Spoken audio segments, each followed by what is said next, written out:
በአንድ ወቅት ዜጎቿ የሚበቷተው ጭቃ እያቦኩ እንደ ምግብ ይመገቡት ነበረ። ጭቃ ብቻ አልነበረም፣ የባህር ዛፍ ፍሬና የባህር ዛፍ እንጨትን እያደቀቁ እንደ እህል ይመገቡት ነበረ። ከዛሬ 40 እና 50 ዓመት በፊት የነበረችው ቻይና ዜጎቿ በእንደዚህ አይነት ድህነት ውስጥና በእንደዚህ አይነት የረሃብ አረንቋ ውስጥ ነበሩ። ታዲያ ቻይና እንዴት በለጸገች? በቻይና ሪፎርም ሳይመጣ ማለትም ከ1978 በፊት ሀገሪቱ በከባድ ረሃብና በከባድ የፖለቲካ ቀውስ ውስጥ የነበረችበት ጊዜ ነበረ። በተለይም ከ1966 እስከ 1976 የነበረው ጊዜ ተማሪዎች መምህሮቻቸውን በየአደባባዩ የሚያዋርዱበት፣ ልጆች ወላጆቻቸውን አብዮቱን ከድተዋል ብለው ወላጆቻቸውን ለአብዮቱ አሳልፈው የሚሰጡበት ጊዜ፣ በተመሳይ ወላጆች ልጆቻቸውን አብዮቱን ከድተዋል ብለው ልጆቻቸውን ለአብዮት አሳልፈው የሚሰጡበት ጊዜ።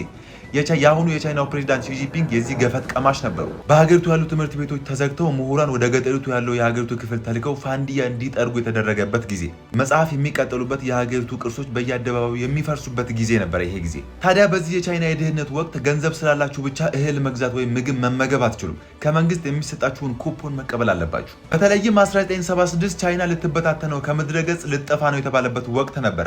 ምክንያቱም ቻይናን ያስተዳድሩ የነበሩት ማኦ በሞት ተለዩ።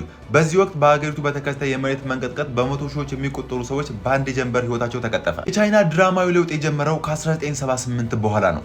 ማኦ ከሞቱ በኋላ በ1978 ዴንግ ሻኦፒንግ ወደ ስልጣን መጡ። ወደ ስልጣን እንደመጡ የመጀመሪያ ስራቸው የሪፎርም ለውጥ ነበር ያካሄዱት። የመጀመሪያው ፖሊሲያቸው ተሃድሶና ክፍትነት የተባለው ፖሊሲ ነበር። ይሄ ምንድነው መሰላችሁ? መንግስት ሁሉም ነገር ከሚቆጣጠርበት ወጥቶ ማለትም የኮሚኒስት ስርዓትን በመተው የገበያ መር ፖሊሲ ተከተለች። የመጀመሪያው ለውጥ መካሄድ የጀመረው በግብርናው ዘርፍ ነበረ። ገበሬዎች ምርታቸውን ለመንግስት ከሰጡ በኋላ የተረፈውን ምርታቸውን በፈለጉት ጊዜ ለፈለጉት ሰው መሸጥ እንዲችሉ መፍቀድ ነበረ። ከዚህ ሪፎርም በፊት ገበሬዎች ያመረቱትን ሙሉ ለሙሉ በሚባል ደረጃ የሚሰጡት ለመንግስት ነበረ። ሪፎርሙን ቀጠለ። ቻይና አንዳንድ ከተሞቿን ለውጭ ኩባንያዎች ክፍት ማድረግ ጀመረች። ለነሱ ምቹ ሁኔታዎችን መፍጠር ጀመረች። ከውጭ ወደ ቻይና